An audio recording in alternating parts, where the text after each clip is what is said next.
Ahora, Alejandro, regreso contigo.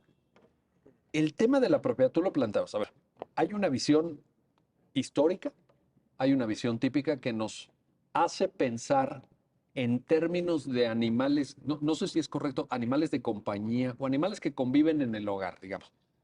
Y repito, coloquialmente se llaman mascotas. Nos hace pensar en que son de nuestra propiedad. Ahorita Alexander nos decía, bueno, vamos a bajar el estándar probatorio para acreditar propiedad, etcétera. Me parece extraordinariamente creativa la sentencia y muy positivo el planteamiento, pero puede haber algo más, porque en esa relación en donde tú ya incorporas a un ser sintiente, es un concepto no indisputado, ¿eh? Ujú. Pero sí quiero ponerlo en la mesa porque, por ejemplo, está en la Constitución de la Ciudad de México, está en la Constitución alemana, o sea, ya se ha venido difundiendo. Sorry. Cuando tú lo incorporas al hogar, ¿puede haber algo diferente a la propiedad o nos quedamos ahí? Pues justo ese es el debate y creo que es la sentencia recoge mucho este planteamiento porque si nos fuéramos como siendo muy rígidos en el tema del embargo, pues esto se está configurado como un bien embargable. Realmente no existe en el código por lo menos y en el código de comercio no hay la limitación que impida embargar un animal, ¿no? Entonces, desde esa perspectiva, más hacia lo económico, pues se entiende que sería posible hacerlo. Sin embargo, con estos avances en la construcción de derechos, pues hemos advertido que hay ciertas seres o cierto tipo de protecciones que obliga a reconocerles, aunque no podríamos decir que es un ser humano, ¿no? Ya tenemos el caso del no nacido, ¿no? Sí. Existe un régimen de protección a ese tipo de momentos donde está dándose la gestación, donde no son titulares del derecho, pero son materia de protección. Entonces, se ha estado construyendo a través de esta doctrina ya un poco más progresista y progresista en el ámbito de protección de derechos humanos, un reconocimiento, una clasificación intermedia entre los animales no como cosa, no como sujeto titular de un derecho, sino como algo intermedio. Se ha usado el concepto de ser sintiente, también se ha llegado a usar el de persona no humana, que digamos, todos estos son doctrinas diferentes que pueden ser eh, de alguna manera polémicas, pero ya se está trabajando o se está advirtiendo que es algo diferente y es algo que debe ser reconocido y protegido de alguna manera.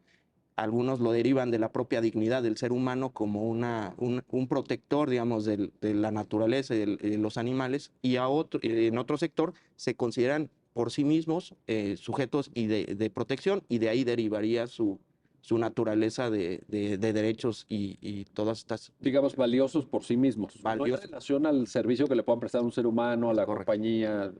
Es correcto, perdón. Justo esa era la frase Va- que yo quería decir. Muchas Oye, a gracias. ver, y en este sentido, regreso contigo, Alexander, porque ya ahorita Alejandro nos ponía en un contexto donde quizá el concepto típico, clásico, histórico de propiedad no sea suficiente para describir lo que sucede en una convivencia con mascotas, con animales que están incorporados al hogar. Y entonces dice Alejandro, bueno, ¿qué pasa si le damos una clave de lectura de derechos? Todavía, y lo quiero dejar en ese punto, sin entrar ahorita que si son derechos de los demás o no, pero lo traigo a colación en función de que Alejandro lo menciona, porque la sentencia aborda en clave de derecho, pero de derechos de las personas y específicamente del libre desarrollo de la personalidad. ¿Por qué? Fíjate que el tema del libre desarrollo de la personalidad es un derecho humano que deriva de la dignidad y donde a las personas se les permite hacer, obviamente, con lo que ellos se sientan conformes.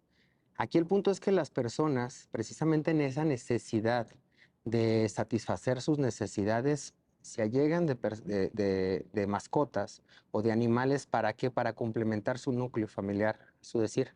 Sin embargo, aquí viene un tema en relación precisamente a la posesión que tiene sobre los perros, y hablo propiedad, posesión que se tiene, porque en realidad es que la posesión pareciera ser que se ve transformada en este matiz.